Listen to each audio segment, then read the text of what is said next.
nous sommes dans ce 29e jour de Ramadan. À quelques heures peut-être de ces dernières heures de ce mois sacré du Ramadan. Peut-être, disais-je, parce qu'on attend évidemment la confirmation des instances du CFCM qui se réunissent donc à partir de 18h. On y est presque. Ils se dirigent tous, en tout cas, vers la Grande Mosquée de Paris pour décider ensemble de quel jour sera l'Aïd el-Fitr. Est-ce que ce sera demain comme beaucoup de pays annoncés déjà pour demain, comme l'Arabie Saoudite, en fait la plupart des pays du Golfe, ou est-ce que ce sera mercredi, comme le Maroc qui annonce d'ores et déjà que ce sera mercredi. Enfin, voilà, on attend en tout cas avec impatience, et ça sera dans le cadre de l'émission Par l'Islam tout à l'heure, qui sera donc bien animée tout à l'heure par le professeur Samir Abstam pour parler de tout cela en toute transparence, évidemment sans France Média 2 jusqu'à 20h30. Mais pour l'heure, nous sommes avec Hinda Djeridi. Bonjour Hinda. Bonjour Christophe, bonjour à tous. Comment ça va? Très bien. Hinda Djeridi, donc naturopathe, bien sûr, une voix que vous connaissez, puisqu'elle fait tous les dimanches sur France Maghreb 2, dans santé, bien-être et réussite. Et je serais même dit, tenté d'y rajouter un mot, solidarité même. Ouais, beaucoup, et générosité aussi. Ouais, hein, santé, bien-être, réussite, solidarité, ça commence à faire beaucoup. Bon, Hinda, parler avec vous, j'ai été intéressé, interpellé lorsque j'ai échangé un petit peu avec vous sur la manière de s'alimenter. Et je me disais un petit peu, tiens, je vous disais voilà ce que vous mangez. Tu me disais, ah non, ça c'est pas bon, ça c'est pas bon, ça c'est pas bon. Alors aujourd'hui, on est en Ramadan, évidemment, on consomme que le soir, la nuit. Et nous avions le Docteur Delabo avec qui on a parlé de chrononutrition vendredi dernier, pardon.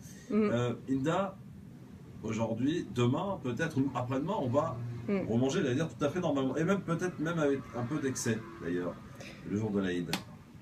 Comment s'en prévenir, et surtout qu'est-ce qu'il faut privilégier? Encore une fois, c'est surtout les excès qui vont créer la maladie, la pathologie. Bon, si on fait une fois de temps en temps, on va manger un peu de gâteau, c'est l'Aïd, donc voilà, c'est les gâteaux, il n'y a pas de souci, c'est surtout l'excès. Maintenant, une personne qui veut vraiment faire attention à sa santé ne va pas manger du sucre. Il va pas manger justement tous ces gâteaux remplis de sucre blanc, parce qu'il faut savoir que tout ce qui est sucré, tout ce qui est blanc, hein, c'est les farines blanches, le sucre, le sel, tout ça peut créer des pathologies métaboliques. Donc ça, il faut vraiment faire attention.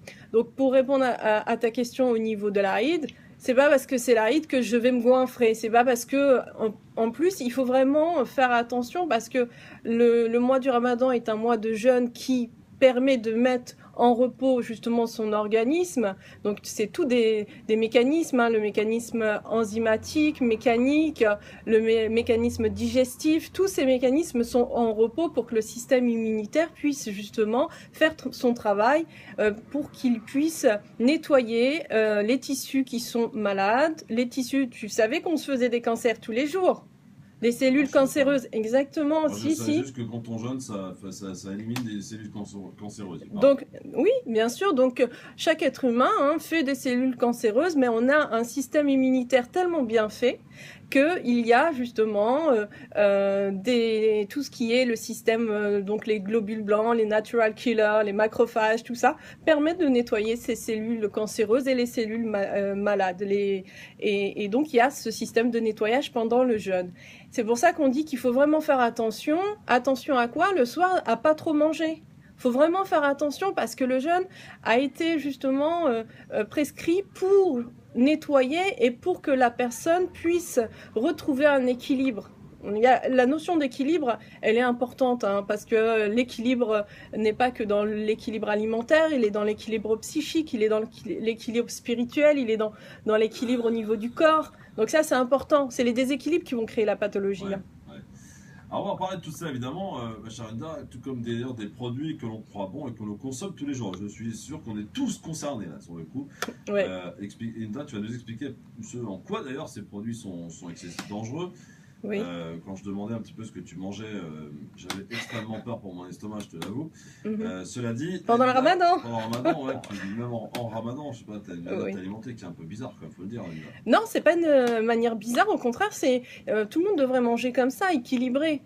Encore une fois, on est dans une société de consommation. Malheureusement, nous sommes dans une société de conditionnement où les individus sont conditionnés parce que dans les publicités, tu vois, 10 000 sortes de yaourts, 10 000 sortes de fromages, tu vois les marques de chocolat, tout ça, ça incite, tout ça, et bah, ça incite même justement les enfants, regarde. Et là, on a une lourde responsabilité au niveau des enfants aussi. Donc dans leur alimentation, il faut savoir qu'il y a énormément de cas chez les enfants d'hyperactivité suite à des surdosages d'additifs, de colorants ou alors de sucre. Il suffit de retirer tous ces sucres et de bien manger, de faire attention, ne serait-ce que, je vais revenir dessus, hein, sur les jus de fruits le matin pour les enfants, ça augmente les pathologies ORL. Donc là encore, il faut vraiment faire attention. Ça m'impressionne, Saïda. Bien sûr. Le boire un jus de fruits le matin augmente les pathologies ORL. Oui, exactement. Beaucoup d'enfants vont se faire des bronchites à répétition, des otites. D'orange et ça fait des années que j'ai des problèmes d'oreilles.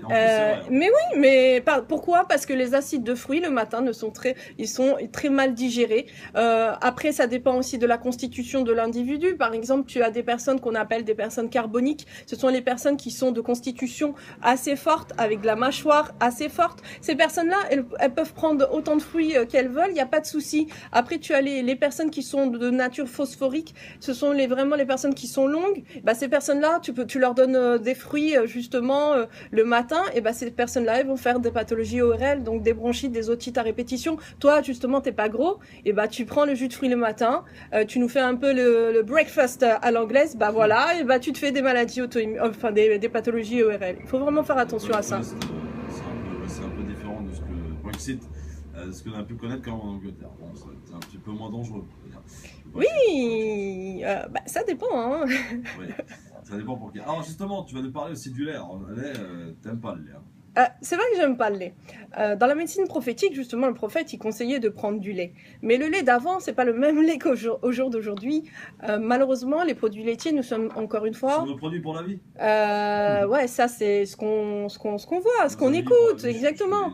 Donc pour l'apport de calcium, mais bon, il faut savoir que le calcium qu'il y a dans les produits laitiers est très mal assimilé par l'organisme. Donc il faut vraiment faire attention parce qu'au jour d'aujourd'hui, bah, dans les produits laitiers, malheureusement, il y a des antibiotiques. Il y a aussi des hormones. Oui, bien sûr. Bah, les vaches, il faut bien leur donner des antibiotiques, les pauvres, elles sont malades. Ça, quand je prends les antibiotiques, ça me fait rien. En fait. Ben oui, résistance aux antibiotiques. Tu es aux antibiotiques alors. Ben, tu as des antibiotiques un peu partout. Tu en as dans la viande, tu en as aussi donc dans les produits laitiers. Donc il faut vraiment faire attention à ça. Donc, Linda, si tu es venue nous dire qu'il faut arrêter de manger, non, tout de suite, comme ça on arrête l'émission tout de suite. Non, non, pas du tout. J'ai pas dit qu'il faut arrêter de manger, mais il faut manger mieux. Quand je parlais des produits, justement les produits laitiers, donc dans les produits laitiers, tu as un facteur qui s'appelle la parathyroïde related peptide. En fait, ce facteur augmente les ostéoclastes. Les ostéoclastes, c'est la destruction de l'os. Donc, tu as certains pays qui vont manger, enfin consommer beaucoup de produits laitiers, et ben ce sont ces pays-là qui vont avoir le plus de taux d'ostéoporose. Donc ça, il faut le savoir. C'est pas parce que tu vas prendre du lait que tu n'as pas de risque justement d'ostéoporose. Au contraire, plus tu vas prendre de lait, plus tu auras des risques d'ostéoporose. Mais il n'y a pas que ça. Il faut savoir. Oui. Lorsque tu romps ton ramadan le soir, est-ce que tu bois pas du lait? Non, je ne bois pas de lait. Moi, je prends un verre d'eau. Du ben? Non, je bois pas de ben. Ah ouais. Non, non. Du lait d'amande? Du lait d'amande. Ah oui, ça, oui, du lait d'amande. Alors, il faut savoir. Alors, il faut savoir que moi qui étais, quand j'étais jeune, une très grande consommatrice de produits laitiers, au jour d'aujourd'hui, tu me donnes un verre de lait, je peux pas le boire. Pourquoi? Parce que le goût, je le supporte plus. Donc, moi, j'ai substitué le lait par du lait d'amande. Donc, tu as du lait d'amande, tu as du lait de noisette. Après, c'est en fonction de chacun. Il y a plusieurs laits végétaux, en fonction des goûts. Mais je rebondis encore, j'ai pas fini au niveau des produits laitiers. Les produits laitiers augmentent les risques, justement, de cataracte, augmentent les risques de diabète, augmentent aussi les phénomènes inflammatoires. Ça augmente la genèse, donc... des mastoses, des kystes, des fibromes chez les femmes, augmente aussi les risques de cancer hormonodépendant, problèmes digestifs, problèmes justement augmentent les pathologies auto-immunes, inflammatoires et infectieuses. Je continue? Si vous voulez, oui. Voilà, donc faut savoir que... J'aime pas le lait, donc ça me pose aucun problème. Donc le lait et ses dérivés, faut le savoir. Ah non, moi j'aime bien les yaourts. Donc voilà, le lait et les dérivés. Le yop. Bah, encore C'est pire. bon, Oh le yop. là là, le yop. C'est Oh très bon, là, le yop. le yop. Arrête avec ton yop un petit peu. J'en bois tous les soirs. Ah, tous les soirs en Ah, bah plus? oui. Ah oui, bien Pendant sûr. Ramadan, bien sûr.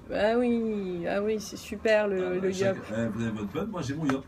Voilà. Chacun son truc. Après, je suis pas quelqu'un qui, voilà, qui est très, qui va t'interdire de faire. Tu dois faire ta propre expérience. C'est-à-dire, moi, je pars du principe de dire. Ça m'enlèvera pas mon yop. Hein. Non, mais Aussi. de toute façon, je pars du principe de dire à chacun, notez par exemple chaque aliment et notez comment on réagit votre corps. Ouais. Alors c'est très simple. Hein. Mm. Lorsque tu ne supportes pas un aliment, qu'est-ce qui se passe?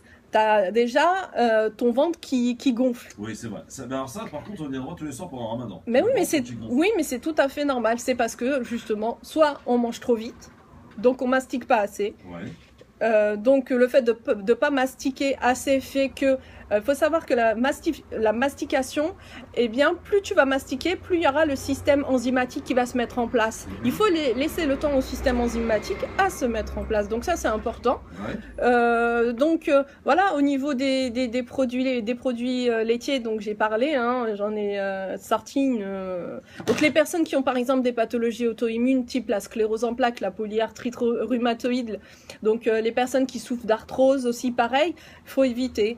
Essayez au moins, ne serait-ce qu'un mois. Essayez de retirer les produits laitiers pendant un mois. Et après, tous les produits laitiers. Fromage, yaourt, tout. Tout. Excuse-moi, hein, on n'est pas des veaux, hein, on n'est pas des veaux. Arrivé à un moment, il faut savoir une chose, c'est qu'au niveau aussi des produits laitiers, tu as donc une enzyme qui s'appelle la lactase. Et donc l'enfant il commence à avoir des dents, cette lactase, cette enzyme digestive donc du lactose, des produits laitiers diminue et parfois chez certaines populations, surtout les populations africaines, eh bien elles diminuent énormément. Donc ces populations ne sont pas conçues pour prendre des produits laitiers. Mais pourtant on donne quoi aux enfants? Alors les enfants. Alors là tu me parles du bébé ou tu me parles du bébé, on lui donne quoi dans son biberon? Alors je vais te dire une chose. Au niveau du bébé, le meilleur lait c'est le lait maternel. Après, attends. Après, si la maman ne peut pas allaiter, malheureusement il y a très peu de lait comme le lait de jument. Le lait de jument est très bon aussi, hein, parce qu'il est riche justement en anticorps, en immunoglobulines, mais il est extrêmement cher. Il est très très cher. Le lait de jument est très cher. Mais tu as par exemple les bio, ils vont acheter le lait de jument pour leur bébé. Ouais. Mais arrivé, on va dire, l'enfant il mange, il donne plus de lait de vache. Il ne donne plus de lait de vache. Donc si l'enfant a une alimentation équilibrée, des fruits, avec des légumes, dans l'eau tu as du calcium aussi, dans les oléagineux tu as du calcium aussi. On un peu pour tout à l'heure parce qu'on a la pub et puis on a un rappel des titres de l'actualité et puis on est de retour dans un instant pour continuer à parler de ces produits qui ne sont pas forcément nos amis, si j'en prends Linda. Exactement. À tout de suite. Stop.